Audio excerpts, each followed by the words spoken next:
है कि इजराइल किसी भी हालत में हमास को छोड़ेगा नहीं, लेकिन दिक्कत अब ये आ रही है कि हमास के चक्कर में फिलिस्तीनी बुरी तरीके से जंग में मारे जा रहे हैं।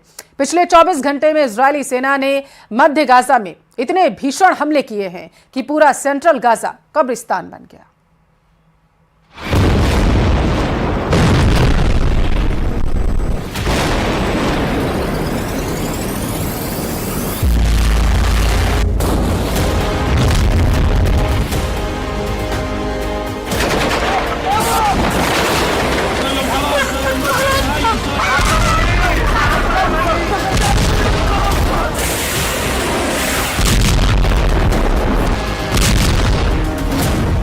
आधी रात भून डाला मध्य गाजा। गाजा और रफा में इजरायली सेना इस वक्त वही कर रही है जिसकी धमकी प्रधानमंत्री नेतन्याहू ने दी थी।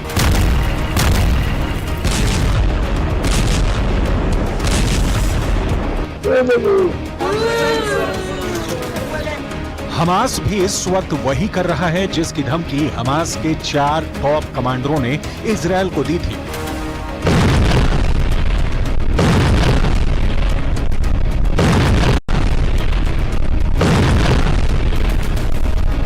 पिछले 24 घंटे में गाजा में ऐसा युद्ध शुरू हो चुका है जिसकी उम्मीद ना तो ईरान ने की थी और ना ही कतर और मिस्र ने। इजरायली सेना फिलिस्तीनियों के खून की प्यासी हो चुकी है और हमास मरते दम तक इजरायल से जंग करने पर आमादा है। हम आपको अब ये दिखाने जा रहे हैं कि कैसे आधी रात से इजरायली सेना मध्य गाजा में खूनी हवाई हमले कर रही है, जिसमें दर्जनों फिलिस्तीनी मारे गए हैं। फिलिस्तीनी अथॉरिटी के दावों के मुताबिक आधी रात से इजरायली सेना मध्य गाजा को हवाई हमलों से भून रही है। हवाई हमले इतने ज्यादा घातक और सटीक हैं कि मध्य गाजा में मौजूद इमारतें तेजी से तबाह हो रही हैं। दावों के मुताबिक आधी रात से लगातार भारी बमबारी में गाजा सिटी पर जमकर हवाई हमले हुए हैं। वहीं गाजा से सटे शुजाया में इजरायली हमले में इमारतें तबाह हुई हैं, जबकि शेख इजलिन में हुए हवाई हमलों में कई आम फिलिस्तीनी मारे गए हैं। ताल अल हवा में हमास के लड़ाकों ने बेशक इजरायली सेना पर पलटवार किया है, लेकिन वो हमले लगभग नाकाम साबित हुए हैं। कुल मिलाकर गाजा सिटी, शुजाया, शेख इजलिन, ताल अल हवा में दर्जनों लोग इजरायल के भीषण हवाई हमले में मारे गए हैं।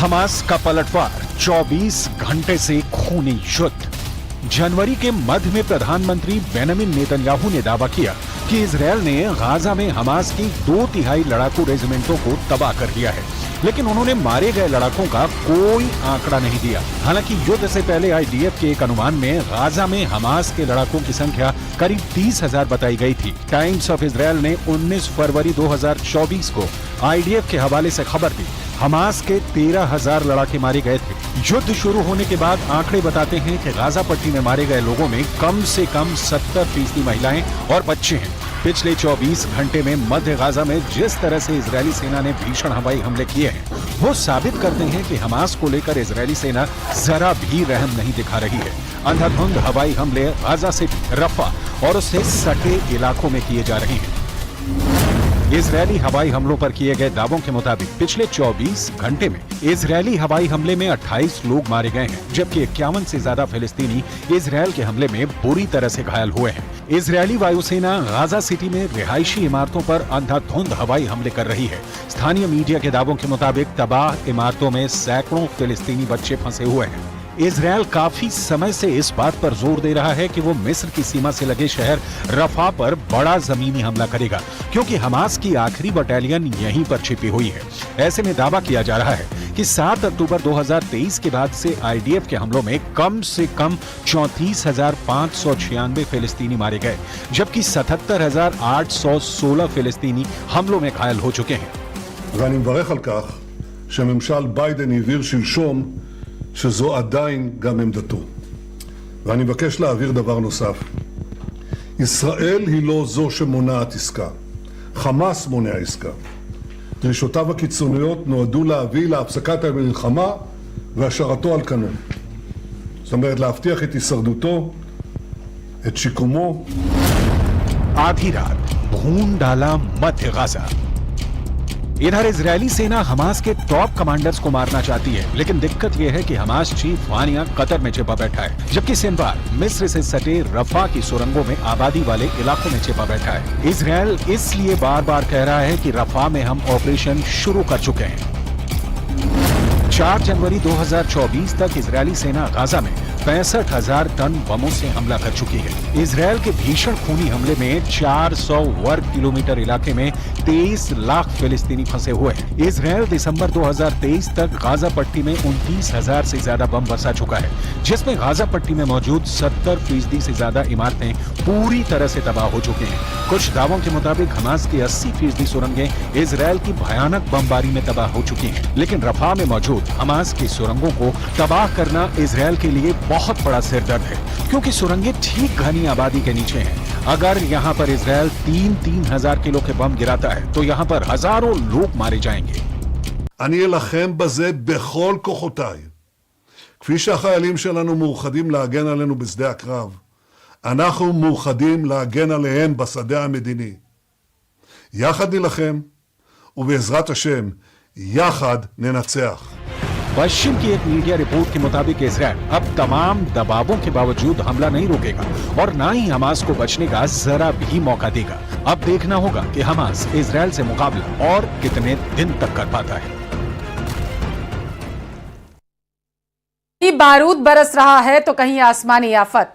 अरब के कई देशों में बेहिसाब बारिश के बाढ़ के हालात बना दिए गए। संयुक्त अरब अमीरात के 8 शहर सैलाब संकट से जूझ रहे हैं। दुबई जैसे शहर में बारिश का ऑरेंज अलर्ट जारी किया गया।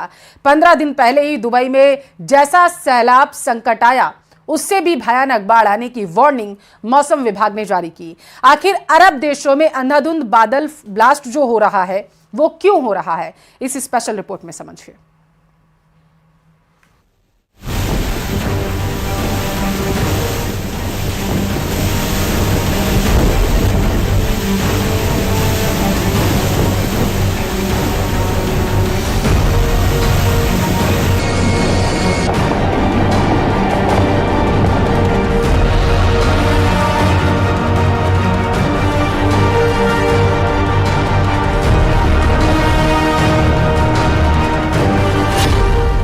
शारजाह में सन्न कर देने वाला सैलाब।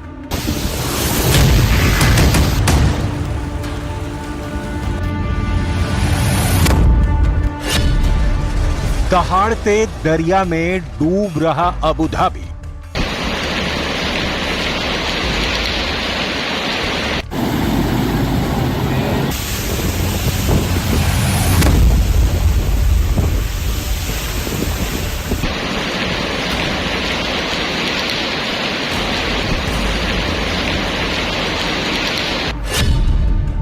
यूएई की 8 सिटी में सैलाब संकट।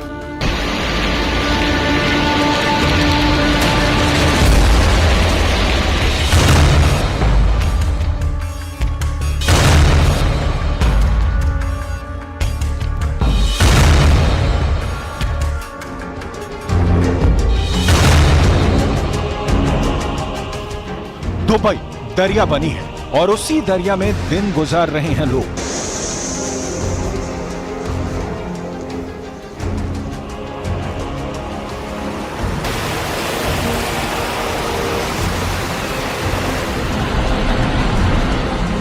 ये तस्वीरें दुबई के जेवीसी इलाके की हैं, जहां घर के सामने जल जमाव होने से परेशान आदमी पानी निकासी के लिए मशक्कत कर रहा है।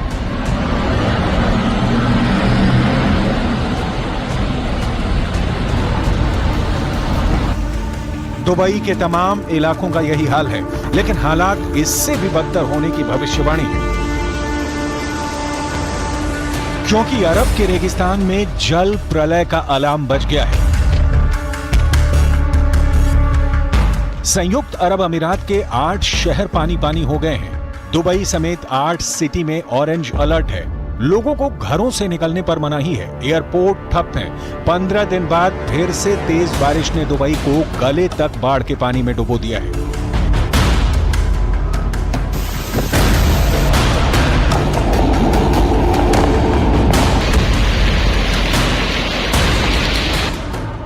बारिश के कारण कई शहरों में जलभराव की समस्या शुरू हो चुकी है।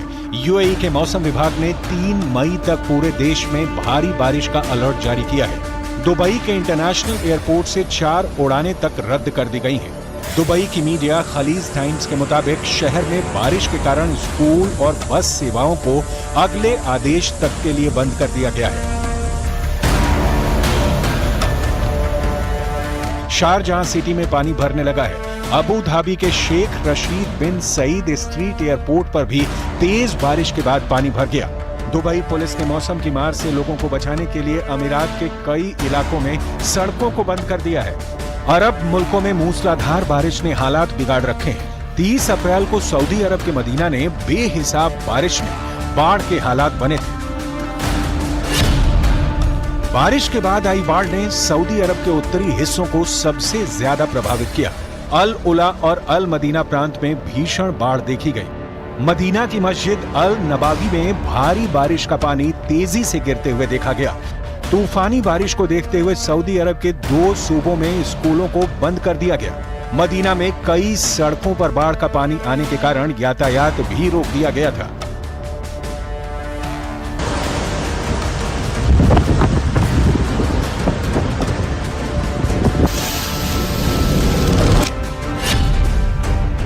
इससे पहले 15 अप्रैल को यूएई और ओमान में बारिश और बाढ़ ने कोहराम मचाया था। रिकॉर्ड तोड़ बारिश से तब दुबई इंटरनेशनल एयरपोर्ट दरिया बन गया था। दुबई के हाईवे बाढ़ और बारिश से लबालब थे। दुबई में बादल इस कदर बरसे कि बुर्ज खलीफा जैसी बुलंद इमारत भी पानी में घिर गई थी। 15 और 16 अप्रैल को दुबई में रिकॉर्ड तोड़ बारिश हुई थी।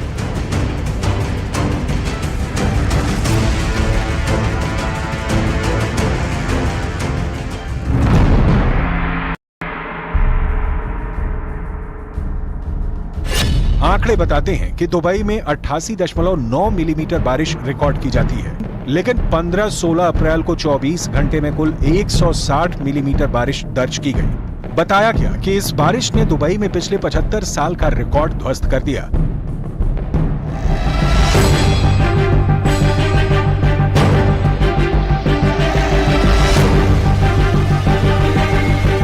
तब यूएई के राष्ट्रीय मौसम विज्ञान केंद्र ने पुष्टि की थी कि ज्यादा से ज्यादा बारिश के लिए क्लाउड सीडिंग करवाई गई। भीषण गर्मी से निपटने के लिए और तापमान को कम रखने के लिए दुबई में कृत्रिम वर्षा का ये बहाना मौसम वैज्ञानिकों के गले नहीं उतर रहा है। पहले जानिए क्लाउड सीडिंग क्या है। जब एक निश्चित जगह पर निश्चित समय में बहुत ज्यादा बारिश हो जाती है तो उसे हम बादल फटना कहते हैं। बादल फटना इस बात पर निर्भर करता है कि क्लाउड सीडिंग से कितने बादल जमा हुए हैं। अगर बहुत ज्यादा भाप से भरे बादलों की पहचान करके उसमें क्लाउड सीडिंग करा दें तो बादल फट सकते हैं। ऐसे में संभव है कि यूएई समेत खाड़ी देशों में इसकी वजह से तेज बारिश आई हो, जो बाढ़ की वजह बनी। हालांकि पश्चिमी देशों के मौसम वैज्ञानिक दुबई में बाढ़ की वजह क्लाउड सीडिंग को नहीं मान रहे। एक्सपर्ट के मुताबिक खाड़ी देशों पर बादल की पतली लेयर होती है, वहां क्लाउड सीडिंग के बावजूद इतनी बारिश नहीं हो सकती है कि बाढ़ आ जाए। क्लाउड सीडिंग से एक बार में बारिश हो सकती है, इससे कई दिनों तक रुक रुक कर बारिश नहीं होती, जैसा कि देखा जा रहा है। यूएई और ओमान जैसे देशों में तेज बारिश की वजह जलवायु परिवर्तन को माना जा रहा है।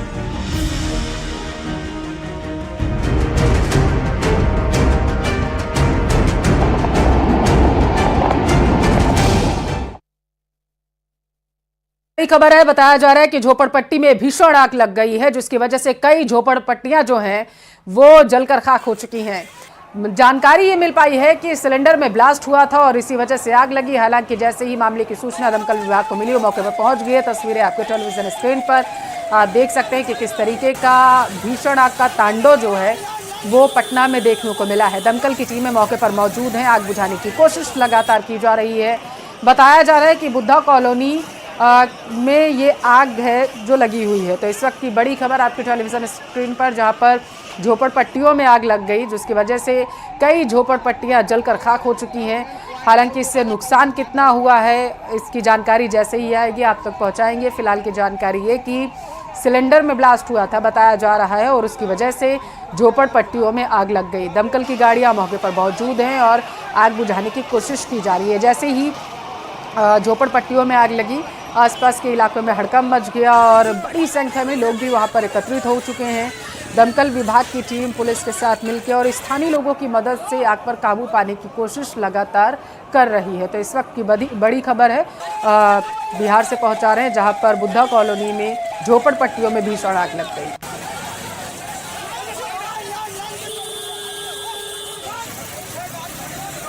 तो तस्वीरें आपके टेलीविजन स्क्रीन पर आप देख सकते हैं तस्वीरों में कि किस तरीके से आग जो है वो लगातार फैलती जा रही है। हालांकि जानकारी ये मिल पा रही है कि दमकल की जो टीमें हैं वो मौके पर मौजूद हैं और आग पर कंट्रोल करने की कोशिश लगातार की जा रही है, लेकिन क्योंकि झोपड़पट्टियां हैं और घास फूस से इन झोपड़पट्टियों को बनाया जाता है, इस वजह से आग को कंट्रोल करने में दिक्कत आ रही है, ऐसी जानकारी मिल पा रही है। आग लगातार फैलती जा रही है।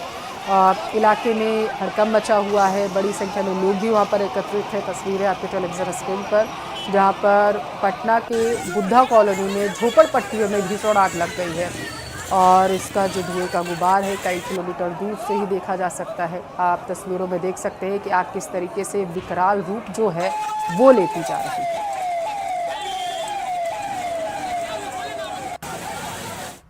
और